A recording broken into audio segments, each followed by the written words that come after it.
지금 학원에 왔고요. 저 앞쪽에 문을 나가면 그 인포메이션이 있어요. 우리 학교 학생들이 여기서 인턴십을 하고 있습니다. 저는 여기서 수업 준비를 하고 이따가 수업을 하고 집에 가겠습니다. 오늘 제가 강의할 강의실입니다. 여기에서 벽에 뭐를 붙여놨는지, 벽에 어떤 문구를 붙여놨는지도 전 좀 자세히 봐요. 이런 거 보면 여기 원장이 무슨 생각하는지, 또는 여기 만약에 분원장이 있으면 분원장이 무슨 생각하는지를 좀 알 수 있어요. 학생들한테 어떤 가치를 요구하는지를. 스피커도 있고 이렇게 TV도 있고.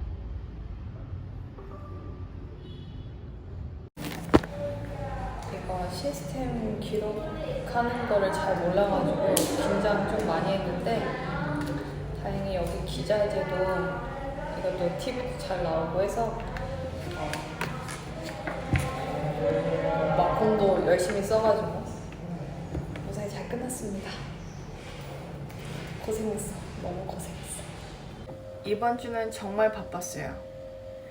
제가 웬만한 스케줄로는 바빴다라고 얘기하지 않아요. 그런데 이번 주는 정말 기본적으로 아침 6시에 일어나서 다음날 새벽 1시에 잤어요. 그리고 정말 너무너무 일이 많아서 시간이 없는 날은 새벽 5시까지 일하고 아침 8시에 일어나서 학교 가고 그렇게 보냈어요. 그래서 목요일하고 금요일은 특히 이제 학원 강의를 처음 하는 거라서 너무 긴장을 해가지고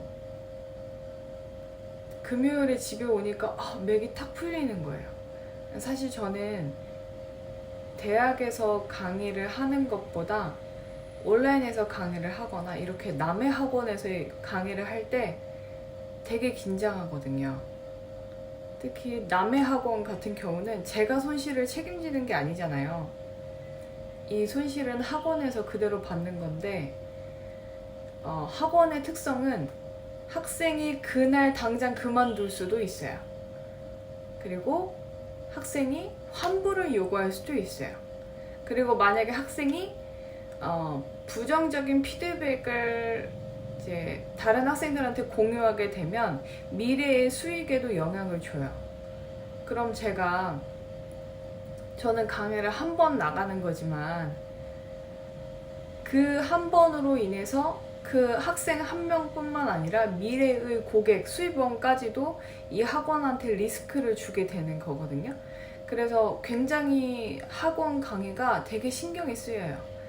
그 다음에 이제 제 온라인 강의, 또 당연히 온라인 강의도 환불을 할 수 있고, 또 만약에 저의 평가에 대해서 나쁘게 남기게 되면 그게 인터넷 기록이 그대로 남아서 미래의 고객들이 제 댓글을 보고서 강의를 구매를 할 텐데 이제 생각이 좀 많아지겠죠? 그렇게 나쁜 댓글이 있으면.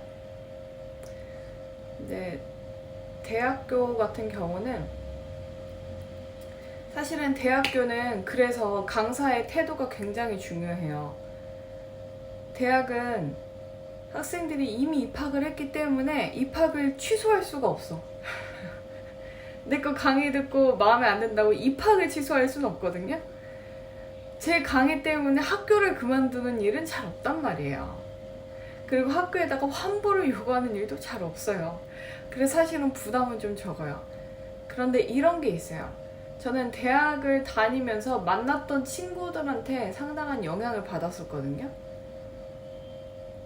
긍정적인 영향을 받아서 사실 대학교 때 만났던 친구가 준 인민폐 때문에 저는 중국에 갔어요. 그때 한국에 유학을 왔던 중국인 친구가 저한테 그 인민폐를 건별로 돈의 종류별로 정말 빳빳한 지폐 종이를 봉투에 넣어서 주면서 너 한 번도 해외에 나간 적 없다고 했지? 중국에 꼭 와서 이 돈을 써봐 라고 하면서 주고 갔거든요. 저 중국 갈 때 그 돈을 진짜로 쥐고 갔어요. 그리고 내가 무슨 해외 유학이야, 내 주제에 무슨 외국어를 나가서 공부를 해, 뭐 그런 생각을 했을 때 그 돈 보면서 계속 생각했거든요. 아니야, 나도 할 수 있을 것 같아. 그 친구도 한국에 와서 유학한 것처럼 나도 해외 나가서 유학할 수 있을 것 같아. 유학을 해서 내가 내 인생을 조금 넓게 좀 바꿀 수 있을 것 같아. 그런 생각을 했단 말이죠. 근데 저는 학생들한테 그런 영향을 주는 강사였으면 좋겠어요. 그냥 강의만 하고 끝나는 게 아니라, 물론 강의 준비 저 되게 열심히 해요. 그 시간 안에 학생들이 등록금 아깝지 않게 생각하려고 그 시간에 책임을 지려고 노력을 하는데, 그것 외에도 이 친구들이 인생에 가슴에 남기면서 앞으로 걸어갈 수 있는 말들을 해주는, 그런 행동을 보여주는 사람이었으면 좋겠어요, 제가. 근데 솔직히 그냥 부담도로 보면 그렇다는 거예요. 그래서 금요일에 강의하고 오니까 몸에 힘이 하나도 없는 거예요. 일주일에 써야 될 에너지를 금요일에 다 썼어요. 특히 이번 주는 남부에 있는 대학에 그 한국 학과가 설치되어 있는 대학들의 설문조사를 진행했거든요. 그래서 계속 새벽 3시까지, 그 다음은 새벽 4시까지, 그 다음에 새벽 5시까지 계속 설문조사 수정하는 거예요. 무슨 문항을 물어봐야 연구가 되나. 그러고 나서 이제 같이 연구하시는 교수님이랑 같이 상의를 하고, 그러고서 수요일인가 목요일에 이제 발송을 했단 말이에요. 막 똥줄이 타. 그 학과장들이, 각 대학의 한국 학과 학과장들이 설문조사 안 해줄까봐 막 똥줄이 탄단 말이에요. 안 해주면 이거 논문 어떻게 내지? 이러면서 막 실시간으로 구글 설문지 폼 응답률 막 보면서 한 명 되면 막 이러고 막 4명 되면 막 이러고 그러면서 시간을 보내고, 다행히 설문조사는 많은 학교에서 응답을 해줘서 제가 같이 연구하시는 교수님과 괜찮은 연구를 낼 수 있을 것 같아서 너무 다행이에요. 제 개인적으로 더 다행인 건 진짜로 이 호치민 지역의 베트남 남부 지역 대학들의 온라인 강좌 상황을 볼 수 있기 때문에 제가 이제 앞으로 하려고 하는 이 작업들에도 상당히 도움이 되거든요. 여기 현지에서의 온라인 강의를 얼마나 하고 있는지, 대학은 얼마나 하고 있는지, 사설기관은 제가 지금 취직을 해서 다니고 있잖아요. 계속 보고 있어요. 이 학원에서는 페이스북에 또는 뭐 틱톡에 어떤 광고를 내는지, 어떻게 홍보를 하는지, 단가 어떻게 되는지, 수업 뭐뭐 있는지, 메시지를 뭐를 내는지 저 맨날 체크해요. 그거를 다 이제 수집을 하고 있단 말이죠. 그래서 어제 와서는 거의 뭐 기절했죠. 그리고 오늘은 강의가 7시간 있었어요. 6시간은 온라인 강의가 있었고, 1시간은 이제 다음 주부터 학생들이 기말고사예요. 말하기 시험은 실제 말하기를 해야 돼요. 교수 앞에서. 역할극, 상황극을 해야 하거든요. 그래서 그거에 대한 좀 특강을 하느라고 또 1시간 강의를 했고, 다음 주 월요일부터는 또 엄청 빡시거든요. 그리고 다음 주는 정말로 완전 논문 일주일 빡시게 써야 돼요. 마감이 다음 주까지거든요.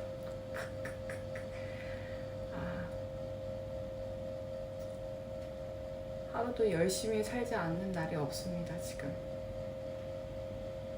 매일매일 생각해요. 이 방향에 맞는지. 내가 열심히만 하고 있는 거 아니겠지? 방향 잘 잡고 가고 있겠지? 이게 최선의 효율인가? 이런 생각 맨날 해요. 어쨌든 오늘은 그렇습니다. 한 가지 재밌었던 일은 그 학원에서 첫 번째 수업을 끝내고 나서 이제 학생들한테 안녕히 가세요 그러면서 인사하고서 문 열어주거든요. 제가 나가라고. 근데 문 열어주는데 이제 학생들은 다 말 한마디라도 해보고 싶잖아요. 그러니까 제 눈을 보고 안녕히 계세요, 안녕히 계세요 하면서 이제 나가는 거예요. 한 명씩. 이 한국어 한마디 해보고 싶어서. 얼마나 기특해요. 근데 이제 마지막 학생이 안 나가고 문 앞에서 쭈뼛쭈뼛 막 다리를 꼬고 막 있는 거예요. 그래서 왜요? 그랬더니 선생님 언제 또 와요? 그러는 거예요. 왜요? 나 보고 싶어요? 그랬더니 선생님하고 공부하고 싶어요. 그러는 거예요. 또 공부하면 좋겠어요. 자식, 내가 강의 스킬에 10%도 안 썼는데 다 썼니? 난리 나겠는데? 막 그런 생각하면서 또 봐요. 그렇게 하고 왔거든요. 또 거길 갈지는 모르겠어요. 왜냐면 이거는 그 매주마다 스케줄이 바뀌기 때문에 제가 보고 싶다고 해서 또 볼 수 있는 게 아니거든요. 네, 어쨌든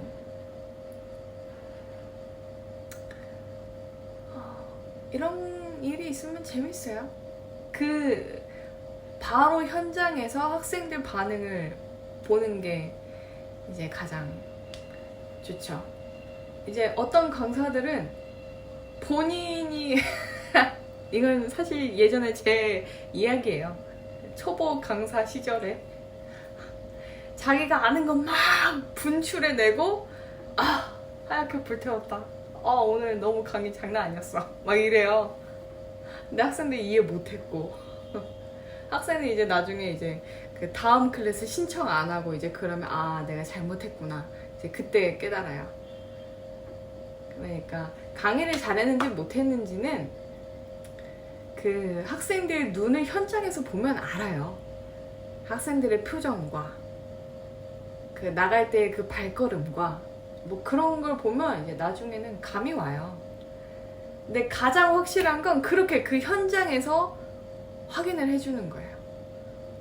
선생님 또 언제 와요? 선생님이랑 또 공부하고 싶어요. 그럼 뭐 그 강의 뭐 이거였다는 거지. 기분 장난 아니더라고요. 나 오는데 막 노래가 막 절로 나요. 얘들아 너희는 또 나랑 강의하면 이제 너희는 이제 끝났어. 그 강의 스킬 나 아직 엄청 많이 남았거든. 내가 보여줄 게 많아. 막 이런 거. 그런 생각하면서 왔죠. 재밌었어요. 그 인사대에서 이제 베트남어 수업이 끝나고 학교 식당에서 밥을 먹거든요. 제 베트남 첫 번째 클래스를 담당했던 선생님이 저한테 이제 논문을 같이 쓰자고 하셨어요. 근데 제가 지금 학술대회를 준비하고 있어서 지금은 좀 힘들다고 했더니 그럼 네가 지금 준비하고 있는 걸 끝내고 나서 이제 본인이랑 같이 쓰자고 하더라고요. 그래서 알겠다고 했어요.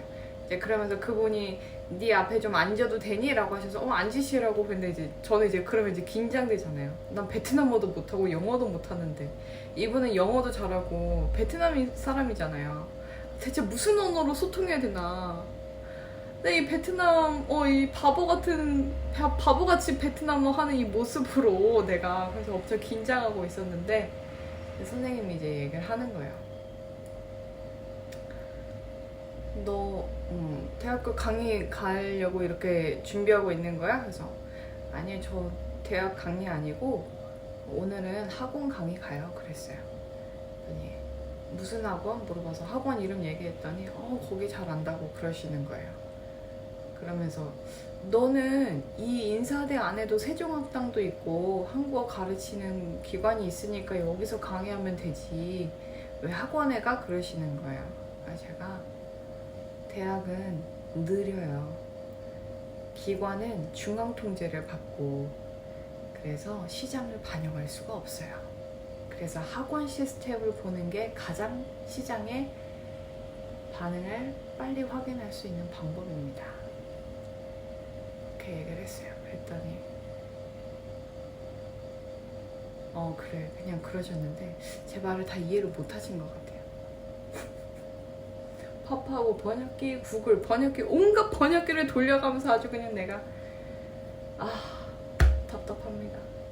베트남을 열심히 해야 돼요. 좀 개인적으로 좀 생각이 많았던 날은 이제 2주 뒤인가요? 2주 뒤면 제가 지도하는 학생이 대학부 말하기 대회에 나가요. 네,